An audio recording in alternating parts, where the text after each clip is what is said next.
Welcome back to B Master 79. In this lesson we are learning how to ask for a favor in English in two very different situations. First with a close friend and then with a colleague at work.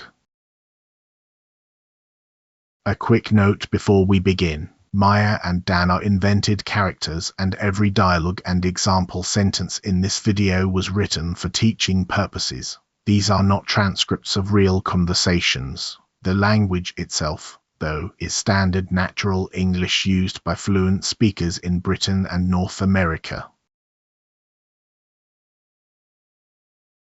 Here is what you will be able to do by the end. Open a request so that it does not sound blunt. Choose between 5 different ways of asking for the very same thing. Use would you mind with the ing form, and understand why not at all actually means yes. Say yes, and say no without sounding rude. And finally, thank someone properly and reply when someone thanks you.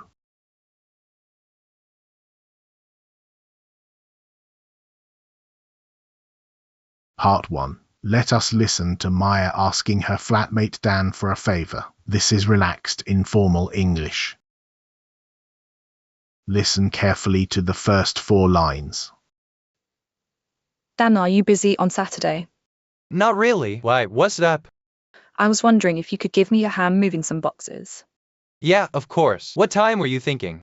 Notice that Maya does not ask for the favor immediately. She checks whether Dan is free first. Only then does she use a very polite form. I was wondering if you could, because moving boxes is a real imposition on someone's Saturday.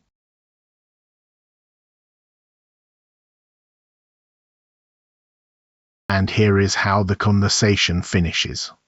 Around 10 if that works for you. 10's fine. I'll bring my car. That would be brilliant. Thanks so much. I owe you one. No worries at all. And notice the ending. Maya thanks Dan warmly and says I owe you one, which is a friendly informal promise to return the favor. Dan replies no worries at all, which keeps everything light.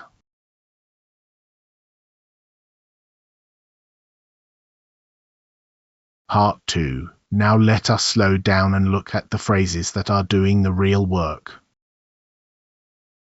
This is the politeness ladder. Every rung asks for exactly the same thing, but the social effect is completely different. At the bottom, help me with these boxes. That is an instruction, not a request, and you should keep it for emergencies. Can you help me with these boxes is neutral, and it is fine with close friends and family. Could you help me with these boxes is polite, and it is safe almost anywhere. Make that one your default. Would you mind helping me with these boxes is more polite still, and notice the ing form after mind. And at the top, I was wondering if you could help me with these boxes. That is for a big favor or for someone you do not know well. The rule is simple. The bigger the favor, the higher you climb.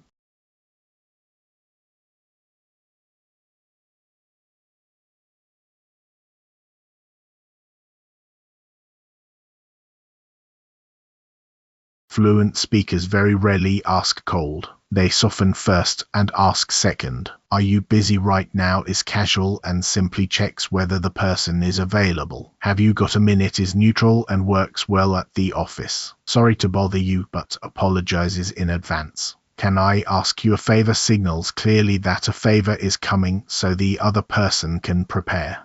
And this might be a big ask but warns them that the request is a large one.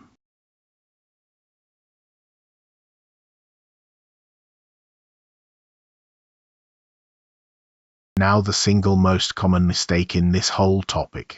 After would you mind, English uses the ing form. Would you mind to help me is wrong. Would you mind help me is also wrong. The correct sentence is would you mind helping me. There is one more pattern worth knowing. Would you mind if I borrowed your car? Here we use would you mind if followed by the past simple. That past tense is a politeness marker. It does not refer to past time at all.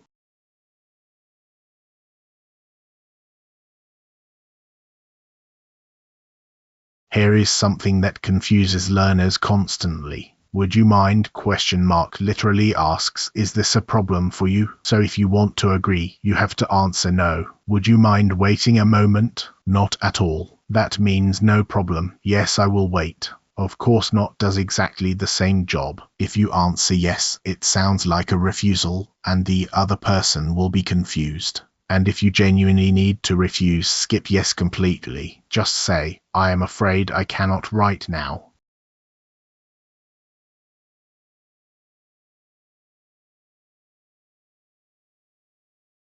When you agree to a favor, match the register of the person asking. Yeah, no worries, and sure, no problem, are both informal. Of course is neutral and always safe. Not at all is your specific answer to would you mind. Leave it with me means I will take care of it, and it sounds calm and capable, and I would be happy to is the formal option.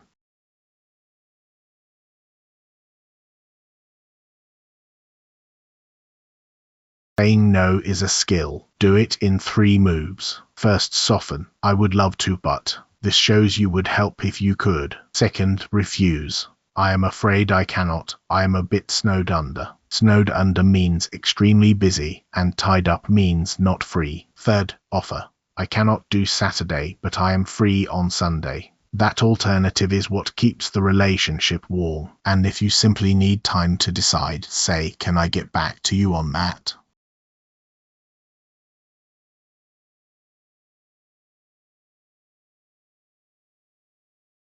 Always close the loop. On the left, 4 ways to thank someone. Thanks so much. I really appreciate it. That is very kind of you. And I owe you one. On the right, 4 replies for when somebody thanks you. No worries. Anytime. Do not mention it. And it was no trouble. Just be careful with I owe you one. It is informal, so save it for friends rather than your manager.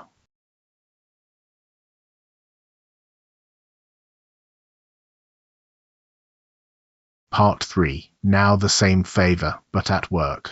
Watch how every single phrase moves up the ladder. Here are the first 4 lines. Excuse me, Dan. Have you got a minute? Sure, what can I do for you? I'm sorry to bother you, but would you mind looking over my reports? Not at all. When do you need? Look at the difference. Excuse me, and have you got a minute? I'm more careful than are you busy. I am sorry to bother you, but apologizes before the request even arrives. And Dan answers not at all, exactly as we practiced.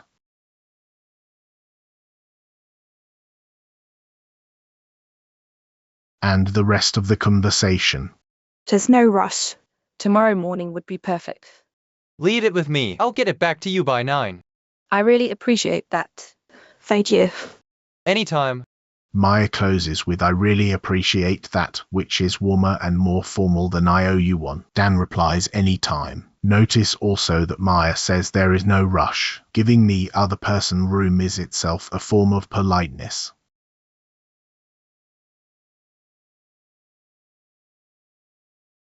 Here are the 2 conversations side by side. The favor never changes. Only the register does. Read down the left column, then down the right, and you can hear the whole conversation shift from the sofa to the office.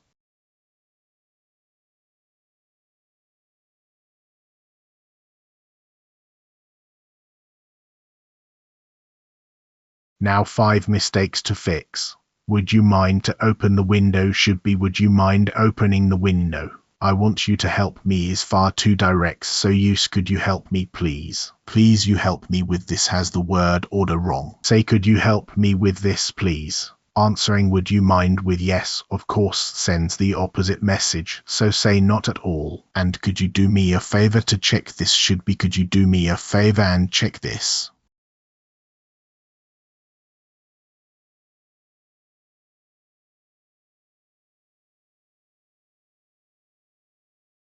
Your turn. Pause the video here and complete each of the 5 gaps out loud. Say the whole sentence, not just the missing word. I will give you the answers on the next slide.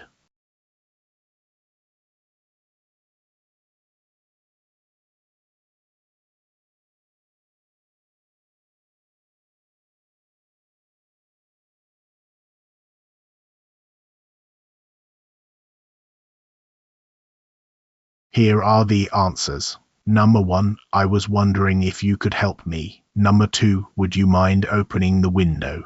Number 3, not at all, meaning yes, I will wait. Number 4, sorry to bother you, but could I ask a favor? And number 5, I would love to, but I am away this weekend.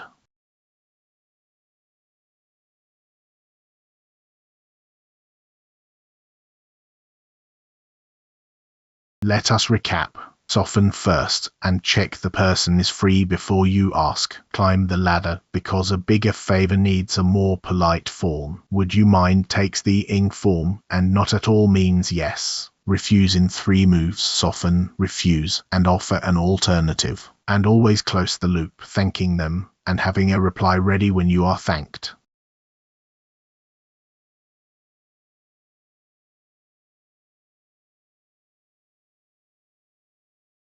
Thank you for watching. Here is your homework. Practice the 5 ladder rungs out loud today. Say each one to the same imaginary person and feel the register change under your voice. If this lesson helped, please subscribe for more English and IELTS lessons here on BMaster79. See you in the next one.